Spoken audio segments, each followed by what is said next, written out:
Esta emisora les da la bienvenida al programa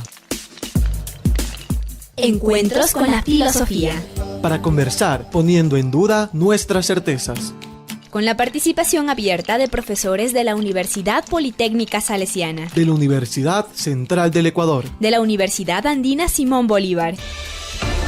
Encuentros con la Filosofía se difunde semanalmente por las emisoras universitarias Infinito Digital, Voz Andina Internacional y Radio Faxo. Abrimos nuestros micrófonos.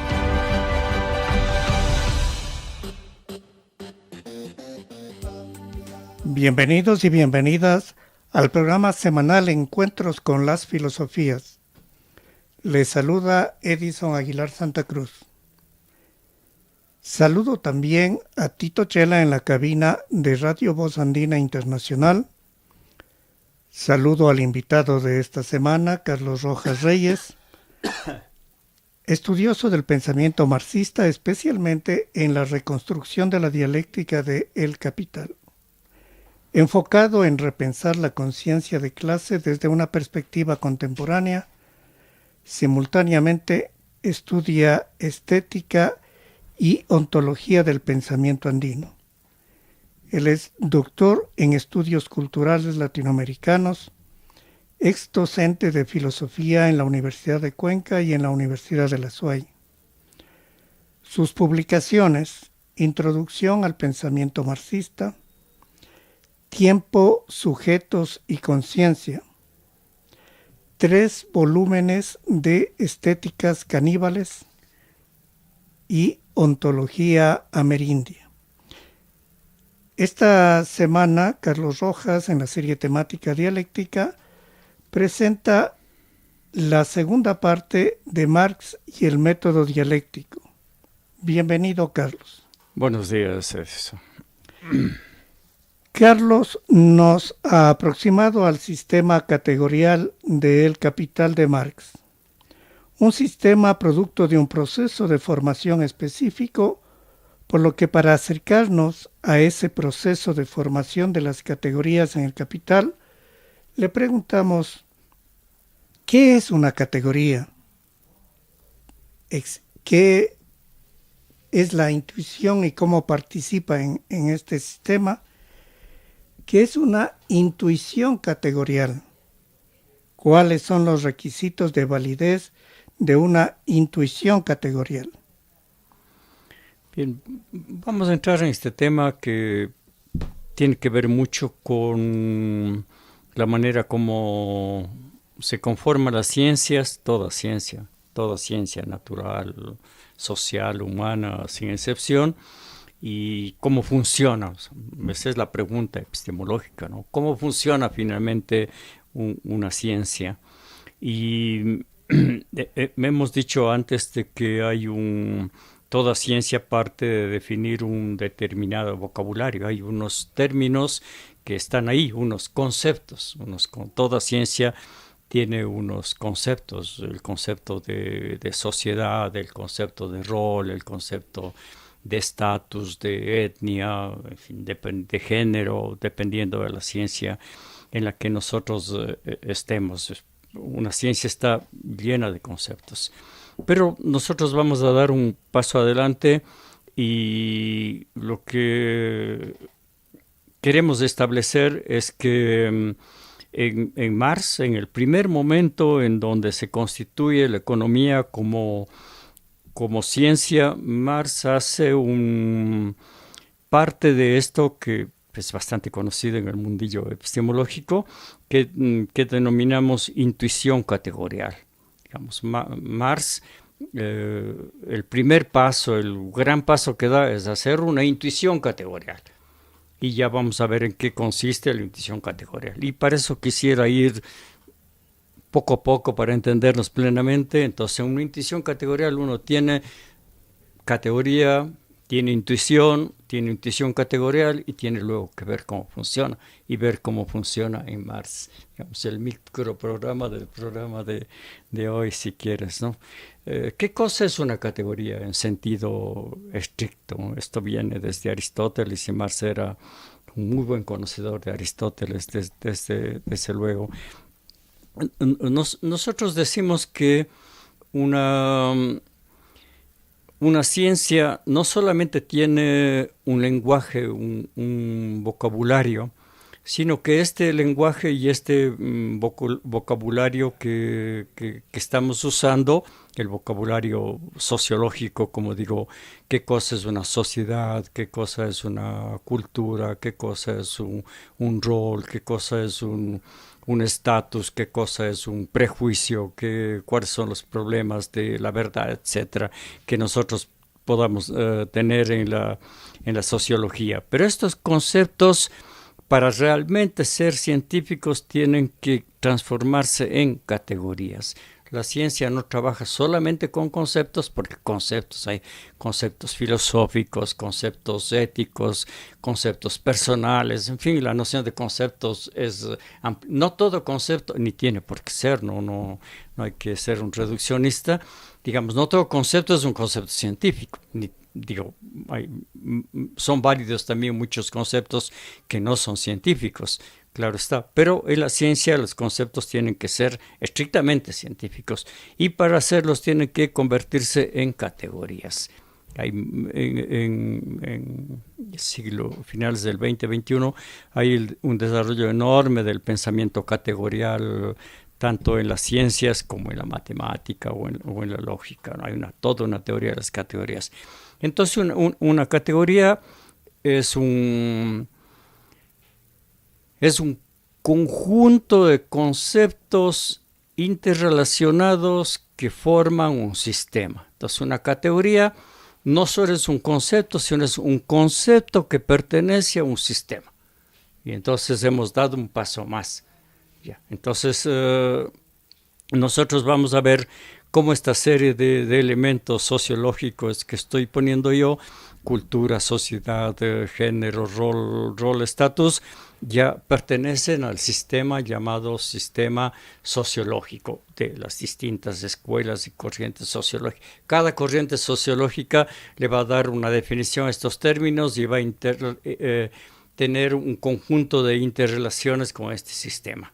Como hemos dicho, una vez que está dado esta categoría, cada categoría viene definida de la manera más rigurosa posible. Entonces nosotros tenemos un pensamiento científico que es un pensamiento categorial. Entonces cuando uno pregunta por cuáles son tus conceptos científicos, en realidad estoy preguntando qué categorías estás usando, no solo qué conceptos estás usando. Este es el primer elemento. El segundo elemento es la noción de intuición. Y aquí quizás las cosas son un poco más complicadas, porque uno se pregunta cómo se forman las categorías, cómo empiezan las categorías.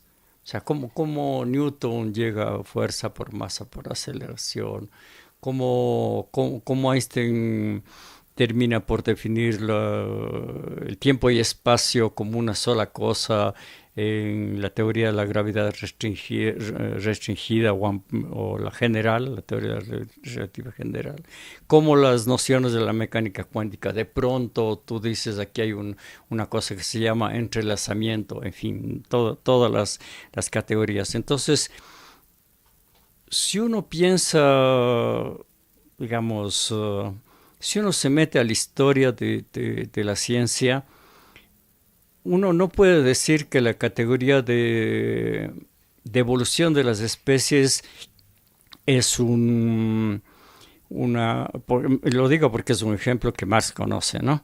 No es un problema inductivo, porque de manera inductiva jamás hubiera llegado Darwin a la noción de evolución de las especies, porque hubiera tenido que tomar miles, millones de especies para ver si iban o no iban evolucionando, y que este no es el caso de Darwin. Uno puede decir que hay ahí que después sí, no es que no haya inducción, toda ciencia usa la inducción, pasar de los casos concretos a las leyes generales, esto es indudable, pero si tú ves, como uno no puede estudiar todos los casos de manera exhaustiva, empíricamente del campo de una ciencia, porque es imposible, ¿no?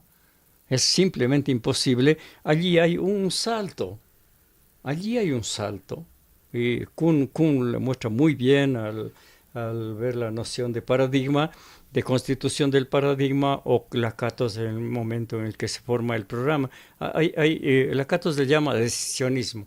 Hay un momento, yo le llamo intuición, hay un momento en que tienes que tomar una decisión, o tienes que intuir si tú quieres, porque no puedes pasar de estos pocos casos, en el caso de Darwin, poquitos casos, ¿no? Como los pinzones de las Galápagos, y dice, esto es aplicable a toda la evolución, de todas las especies, pero no es un proceso deductivo, tampoco es un proceso, digamos, inductivo. Tampoco es un proceso deductivo, porque el proceso deductivo quiere decir que tienes unas leyes universales necesarias, ciertas, de donde tú desprendes unos casos, pero esto sirve para la lógica, sirve para la matemática, o sirve para cuando ya tienes, como Marx lo va a ver, cuando ya tienes leyes muy bien formuladas, y entonces desde ahí puedes deducir una serie de hipótesis, una serie de hechos y una serie de reglas que aplicas, pero eso viene después. Entonces, si tú no tienes en la formación de categorías, no se pueden formar por la vía inductiva o deductiva, participan, pero no pueden dar ese salto, entonces te tienes que preguntarte en la ciencia cómo finalmente se forma un concepto. Y un concepto se forma a través de una intuición. Claro. O, si quieres la palabra de Lakatos, a través de una decisión, de la voluntad. Del investigador que dice, yo decido. Ya. Pero la intuición, esa intuición tiene que diferenciarse la intuición científica de las intuiciones, ¿no? Intuyo que ha de estar lloviendo, es una intuición, ¿no? Intuyo que el tráfico será feroz. Intuyo que voy a viajar a la China, no sé, o tengo una sensación que me dice que me va a pasar algo bueno, no sé, hay intuiciones, hay muchísimas intuiciones. Yo diría que la mayoría de las veces nuestras intuiciones suelen ser falsas, ¿no?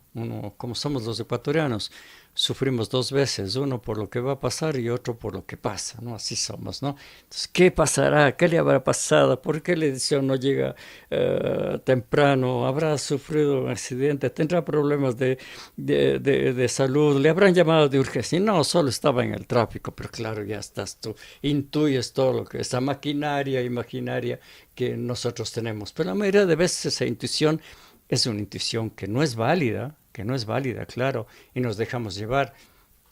Pero hay otro tipo de intuición, un subcampo de la intuición, que es la intuición categorial. Y en la intuición categorial es una intuición que se llama fundamentada. Y la intuición fundamentada quiere decir que tú tienes un conjunto de hechos científicos, un conjunto de experimentos, un conjunto de datos, un conjunto de teorías, un conjunto de hipótesis. O sea, tú tienes una masa de conocimiento científico a partir de la cual y desde la cual tú das ese salto.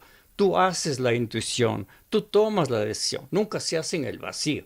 No es yo solito, aislado, una pieza, una cosa completamente sin tomar nada del conocimiento anterior que me precede, ni nada de eso. Yo intuyo una nueva ciencia. Esto no se da. Desde luego, por ejemplo, Darwin tiene detrás de sí toda una masa de investigaciones de lo que se llamaba, no era todavía la teoría de la evolución, la historia natural.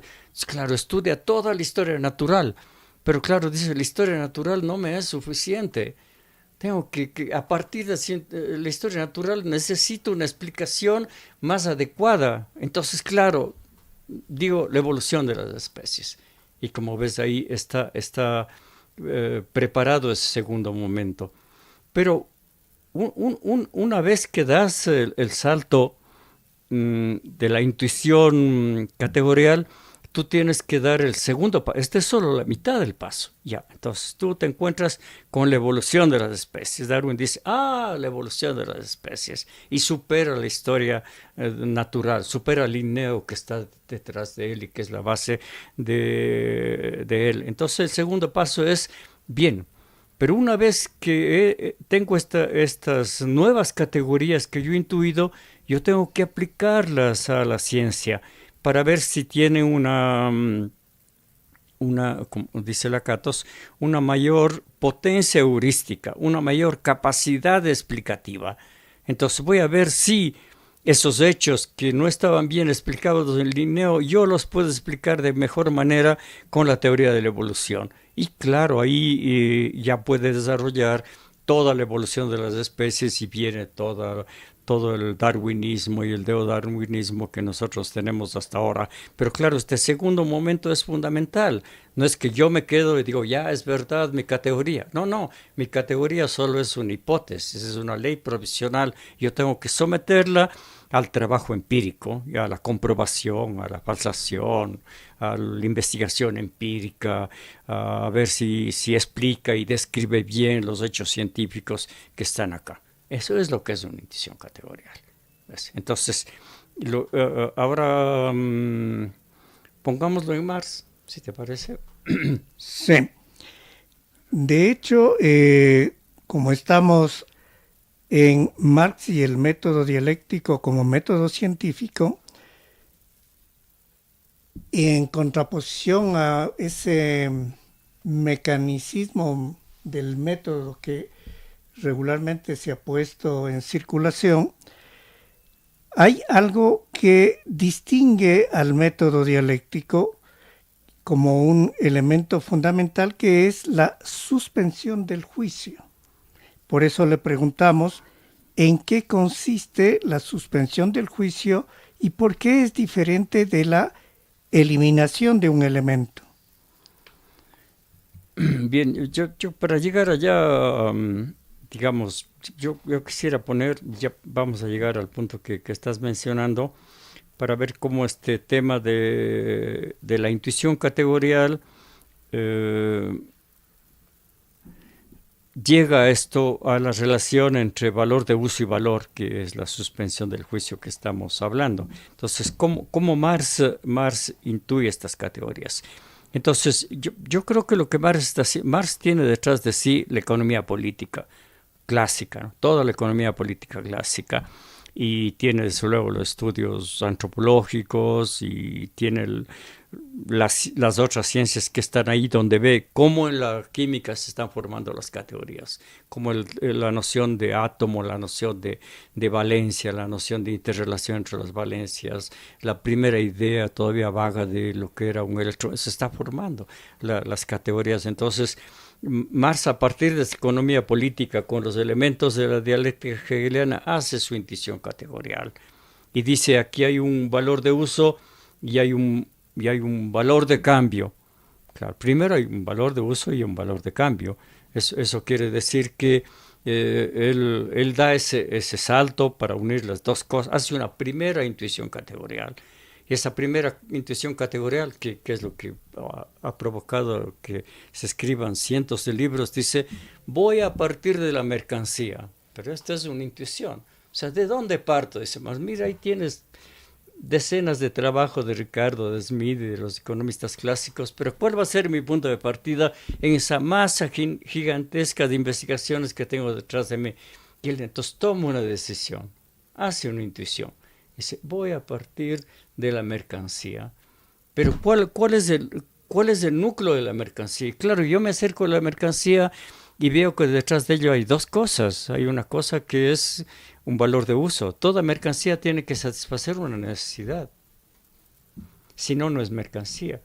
Toda mercancía significa que el trabajo de los seres humanos transforma una realidad que está ahí predada, una materia prima que a través del trabajo está ahí dada de antemano.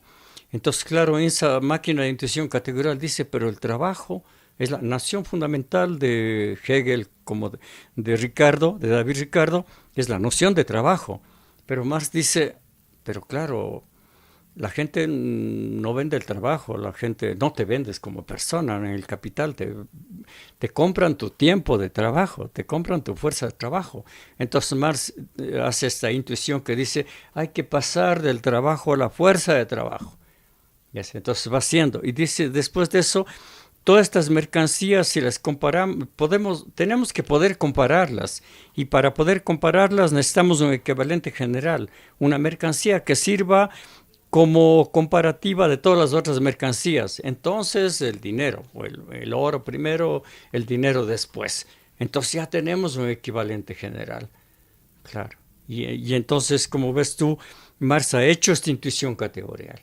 Y una vez que hace esta intuición categorial de todas las categorías que están en Marx, lo que va a hacer, este era el primer paso, ¿no? Digamos, de manera fundamentada, yo pongo estas categorías como novedades, pero luego tengo que volcarme sobre la realidad para ver si mis categorías explican de mejor manera la realidad.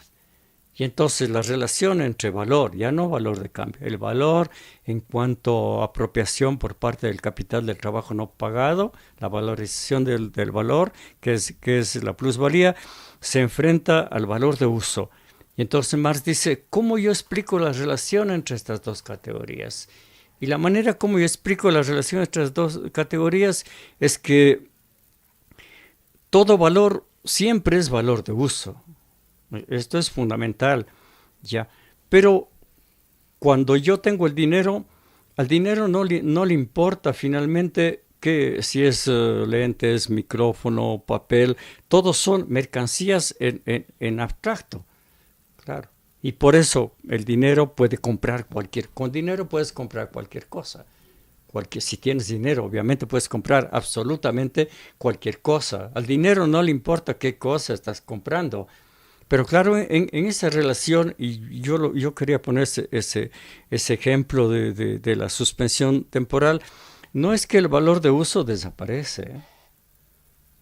No es que finalmente el valor dice, ya no me importa el valor de uso y las mercancías pueden dejar de ser valor de uso. No.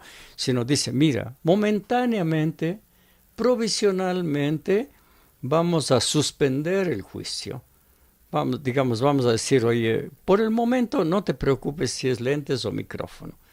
Por el momento, dejemos eso de lado. Ten cuidado, sin embargo, porque tú no puedes hacer que esto desaparezca, ni esto desaparezca. Porque el rato que desaparecen yo los destruyo.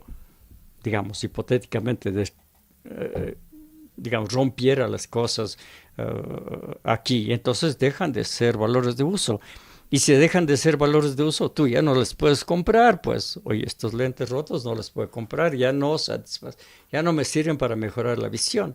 Entonces, claro, yo tengo que mantener esa realidad supeditada por abajo, actuando todavía, sirviendo de base, de un fundamento que está, si tú quieres, por decirlo así, oprimido y supeditado. Entonces, es para ejemplificar, ¿no? Marx en este sistema de categorías que ha construido puede explicar de mejor manera la relación entre valor y valor de uso porque tiene que mostrar cómo el valor de uso se supedita, pero tiene que mostrar al mismo tiempo que no desaparece. Entonces estoy usando una terminología husserliana para el apogeo o suspensión de juicio. Digo, no voy a ver las propiedades de este objeto. Estos lentes son de lectura, están en un estuche verde. No, las propiedades las suspendo. Pero su existencia, su valor ontológico, su valor social están allí.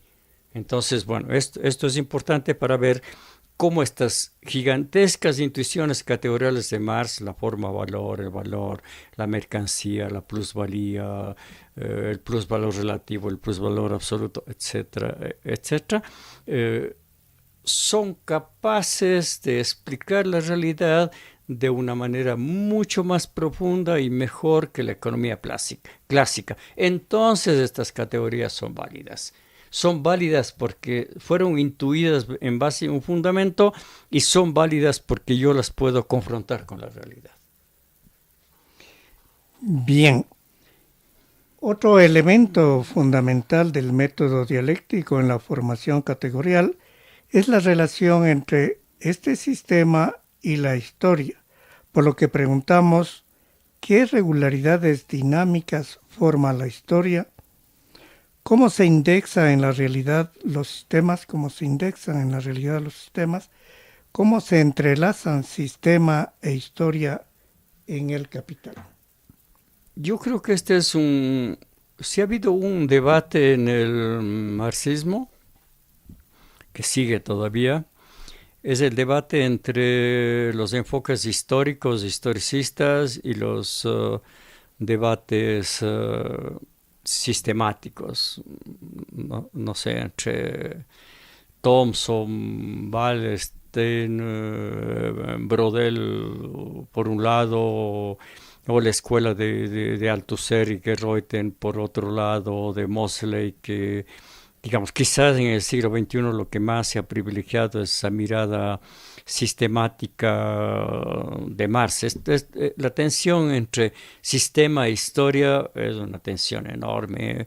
A veces, como siempre se fetichizan las frases de Marx, dice, hay una sola ciencia, la historia, entonces hay mucho de historicismo en el marxismo, ¿no? Y claro, también después hubo la reacción en contra, que fue todo el estructuralismo.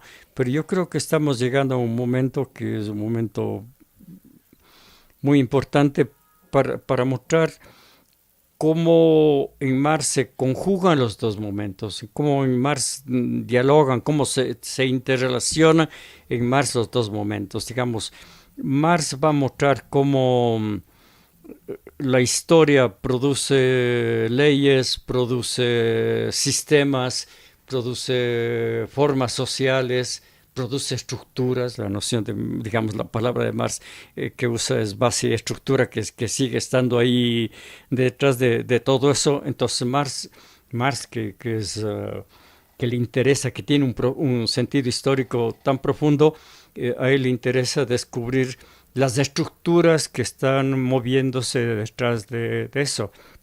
Pero cuando Marx llega a la noción de forma social, de formación social, muestra cómo estas formaciones sociales, llámese comunidad primitiva, feudalismo, capitalismo, son profundamente históricas y tienen una historicidad dentro de ellas. Y yo creo que entonces lo que me interesa mostrar ahora es cómo en el Capital, por ejemplo, en este capítulo 23 del tema de la Ley General de la Acumulación Capitalista, tú tienes una primera parte del capítulo 23 del Capital, del primer tomo del Capital, donde muestras todas las leyes de la acumulación del capital, no la acumulación originaria que menciona, pero va a tratar en otro tomo, en las teorías de la plusvalía, pero aquí ve cómo se acumula el capital y cómo se acumula de manera ampliada y cómo se dan unas leyes. Ahí está la parte sistemática. Y en la última acápite del capítulo 23 dice, ahora mostremos cómo funciona históricamente. Esto es lo que es Marx. Y Marx siempre va a ver esa interrelación, ¿no? Y en el momento en el que escribe el Capital y los borradores del Capital, digamos, escribe la guerra civil en Francia, digamos, para mostrar todo lo que fue la comuna de París, el fracaso de la comuna, hasta dónde llegó la comuna, los alcances de la comuna, y cómo la comuna de París le permite a él replantear algunas cosas del Capital, que hay. Ahora estaba leyendo justo un libro de eso, para ver cómo 1871, 72, Marx vive toda la experiencia de la comuna, en el momento en el que está publicando el segundo tomo y en el momento en el que está haciendo la traducción al francés del Capital, y allí entonces introduce elementos de lo que aprende de la Comuna de París. O sea, el aprendizaje histórico también le sirve para darle para replantear y profundizar las nociones sistemáticas que tiene. Muy bien. Concluimos este encuentro semanal con las filosofías, con nuestro agradecimiento al invitado de esta semana, Carlos Rojas Reyes. Un agradecimiento también a Tito Chela en la cabina de Radio Voz Andina Internacional y fundamentalmente nuestro agradecimiento a ustedes, radioescuchas. Recibimos sus comentarios y sugerencias al correo electrónico encuentrosconlafilosofía@gmail.com. Hasta el próximo Encuentro con las Filosofías. Agradecemos su sintonía a Encuentros con la Filosofía. el programa que impulsa el filosofar como acción compartida desde las radios universitarias. Les invitamos a compartir las próximas emisiones de Encuentros con la Filosofía por esta emisora.